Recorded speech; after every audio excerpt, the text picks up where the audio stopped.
I get angry. I get fearful. I have a need to be offended. It's something that I work at, for whatever reason. And so I practice every day identifying these ego-based consciousness, these things that edge goodness out of my life. And so in this practice every day, I will find myself in a circumstance where I identify it. And instead of trying to outlogic it or analyze it, reason with it, or fight it, resist it, go over it, under it, through it, around it, lie to it, cheat it, manipulate it, or even deny it, I stop. I simply stop, which sounds like it's easy, but it takes a ferocious Buddha.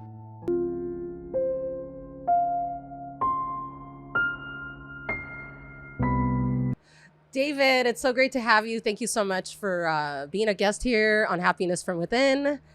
How could I not be here? It's so good. Here at this incredible Sophie Stadium. So your mission is so incredible. You're on a mission to inspire 1 billion people to become happy. So my first question is for you. What does happiness from within mean to you? That's a great question. And first I need to correct you because it's over 1 billion people. I don't want anyone to limit me. Thank you. I want to empower over 1 billion people to be happy. And what happiness has, truly mean to me within is the ability actually to enjoy the consistent, everyday, persistent, without quit pursuit of your own potential, your own objectives, not what other people think or want for you, not what's missing, not what you don't have, nothing in a trade or negotiation or any sense of scarcity, but simply, are you every day enjoying the consistent, persistent pursuit of what you want, your potential, your truth?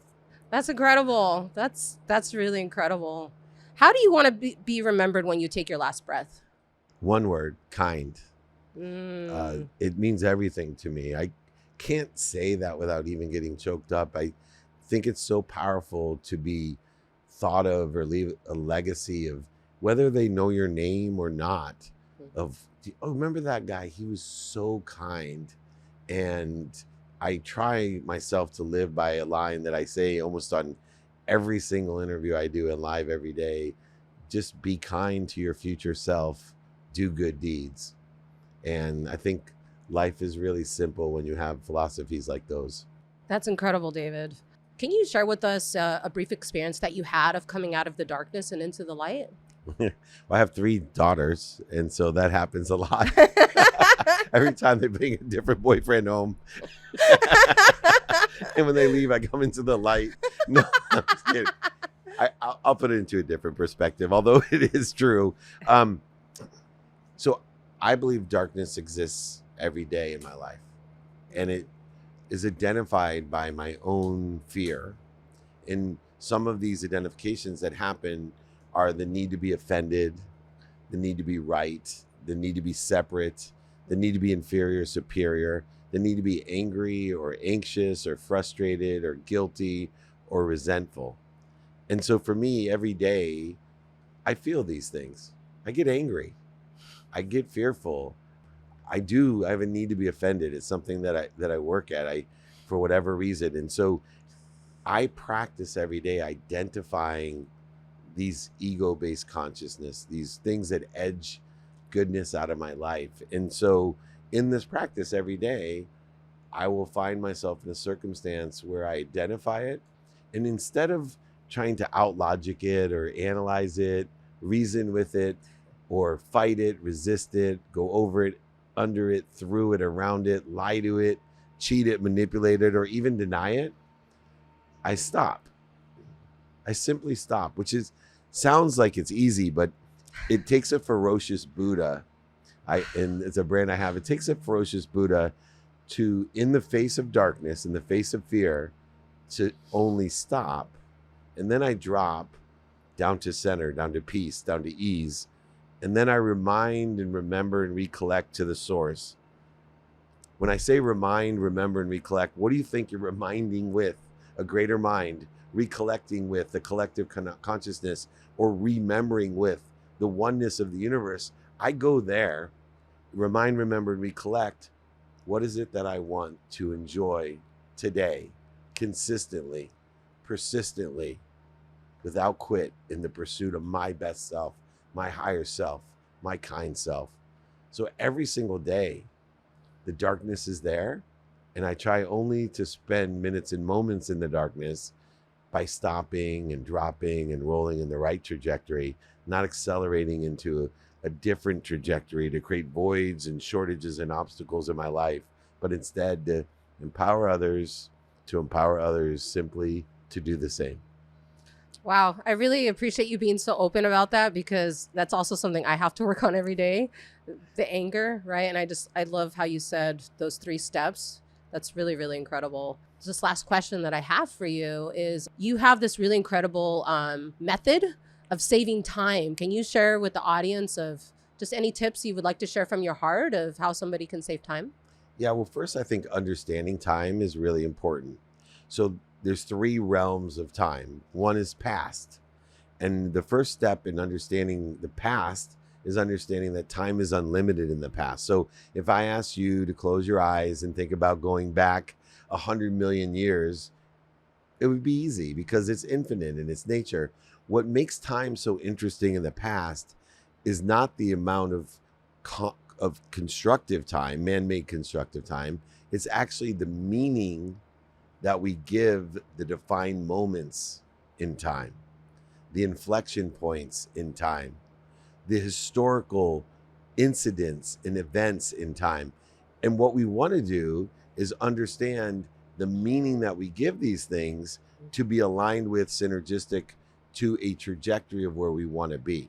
So I know so many people that victimize themselves because of past experiences that they didn't even share. They read about in a history book, and yet they've given it the wrong meaning, one of being a victim, not one of being protected and promoted, not one of learning, not one of acceleration and growth. So the first aspect of time and utilization of time is the past.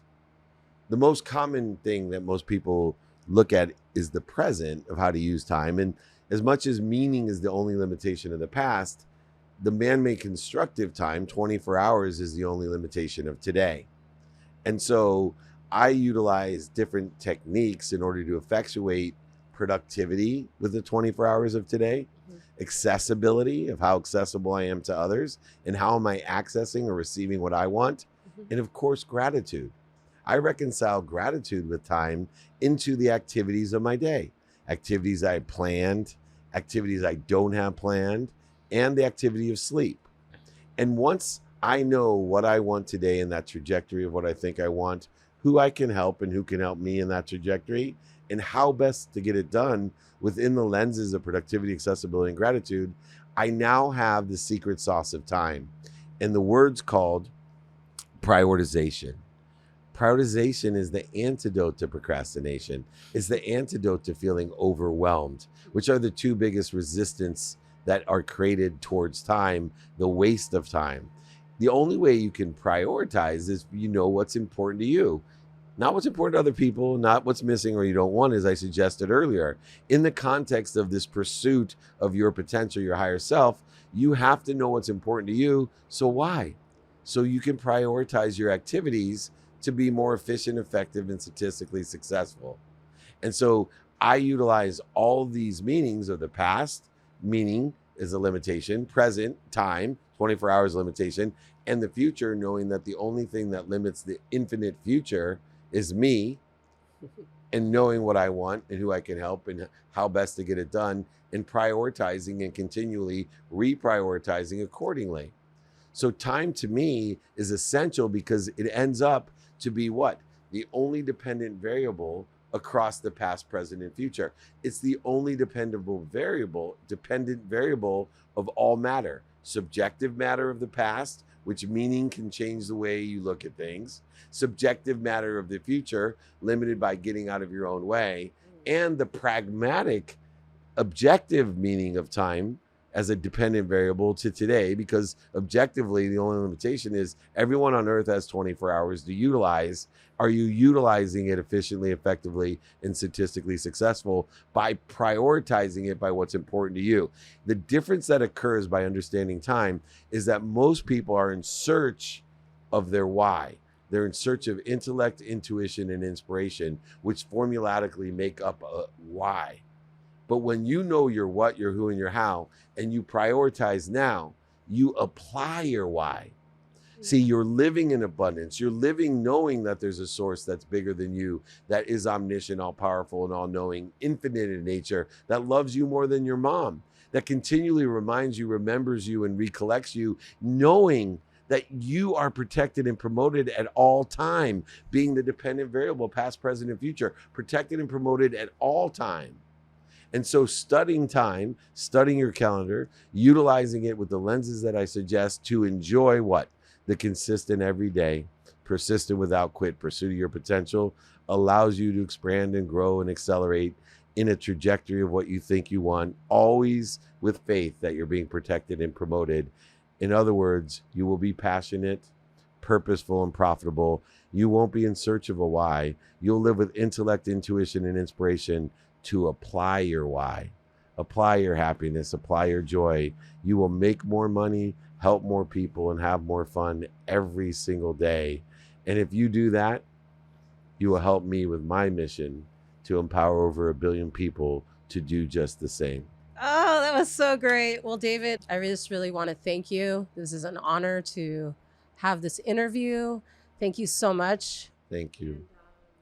I just always rooting right behind you to spread your beautiful mission to inspire over 1 billion people. Thank you so much. Thank you. Thanks for coming.